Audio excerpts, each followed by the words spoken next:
खुलुमबाय, आंनि मुङा फुंबिलि बसुमतारी। नोंथांमोनखौ साफ्रोमखौबो आंनि फुंबिलि रादाब इउटुब चेनेलाव बरायना बावहरबाय। आसा खालामो नोंथांमोना गासिबो मोजाङैनो दं होनना। दिनै 30 अक्ट'बर 2021 मायथाइ। नोंथांमोननिसिम आं दिनै आरोबाव माखासे गोदान रादाब लाना फैदों। आसा खालामो नोंथांमोना दिनैनि बे आंनि भिडिअखौ जोबजासिम नायलांगोन होनना। फैगौ उफ्रा बिधानसभा बिसायख'थिनि मोनसे फोसावदिं मेलाव गिबि मन्थ्रि डक्टर हिमन्त बिश्व शर्माया गावनि बिबुंथियाव बिजेपि एबा इउपिपिएलनो भट होयोब्ला सानसेयावनो 26 लिटारै गाइखेर ओंखारगोन होनना बुंनाय लेखा कंग्रेसनि दैदेनगिरि देबब्रत सायखियाया भबेश कलिता आरो प्रमद बर'नो अनलाइननि गेजेरजों गांसो बायना दैथायहरदों।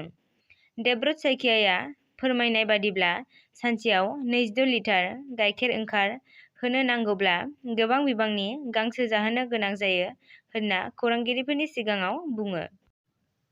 साउथ इन्डियानि सुपारस्टार फावखुंगुर पुनि राजकुमारा मैया हरखाबै हार्ट एटेकजों अबथिरायै जिउ गोमायो। मिडिया रिपर्टारनि बादिब्ला जिमाव ब्याम खालामबाय थानाय समावनो हरखाबै हार्ट एटेक जायो। लोगो लोगोनो हस्पिटालाव लांदोंब्लाबो बिथांनि जिउखौ लाखिनो हायासै। आसामाव 15 जानुवारिसिमहालागै गासिबो 18 बोसोर बैसोनि सुबुङा कभिड टिका लाजोबनाय जासिगोन। बे बाथ्राखौ आसामनि गिबि मन्थ्रि डक्टर हिमन्त बिश्व शर्माया प्रेस कनफारेन्सनि गेजेरजों फोरमायदों। 20 नबेम्बरसिम गासिबो गिबि टिका लाजोबनाय जासिगोन आरो रायजोआव 77 लाख सुबुङा नैथि टिकाखौ लाबाय होनना बुङो। 2.1 कौटि सुबुङा नैथि टिका लानांगौ दंबावो। 15 जानुवारिसिम गासिबो सुबुङानो टिका लाखांनायनि उनाव रायजोआव कभिड भाइरासनि थामथि खोलोबा फैयोब्लाबो गोहोम खोख्लैजानाय नंला होनना फोरमायो।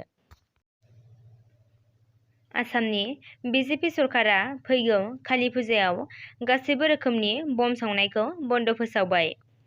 कालि फुजानि सिगां आसामनि मिथिंगायारि गुबुंनायखौ होबथाग्रा आफादा रायजोआव गोथां बमनि अनगा गासैबो रोखोमनि बम सावनाय आरो फाननायखौ बन्द खालामनो फोसावबाय। नेशनेल ग्रिन ट्रिब्युनेलनि बिथोनखौ फालिनानै कालि फुजानि फोरबोआव बार गुबुंनायखौ होबथानो नैथि बिथोन मोनागौमानि बम सावनायखौ बन्द फोसावनाया बन्द थागोन। पिसिबिआ रायजोआव बम साप्लाइ खालामनायखौ होबथानो थाखाय पुलिस बिफानखौ बिथोन होबाय।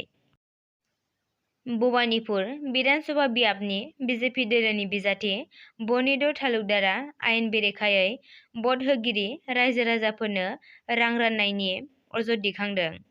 आयेन बेरेखायै भट होगिरिफोरनो रां राननायनि दायाव बिजाथिनिफ्राय बोख्लायनांगौनि दाबि दैखांदों।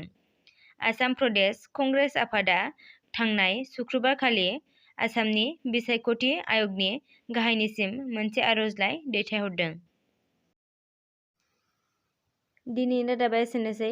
नोंथांमोना जुदि दिनैनि बे आंनि भिडिअखौ नायनानै मोजां मोनदोंब्ला लाइक, शेयार आरो आंनि फुंबिलि रादाब इउटुब चेनेलखौ साबस्क्राइब खालामनानै थुलुंगा होनो हागोन।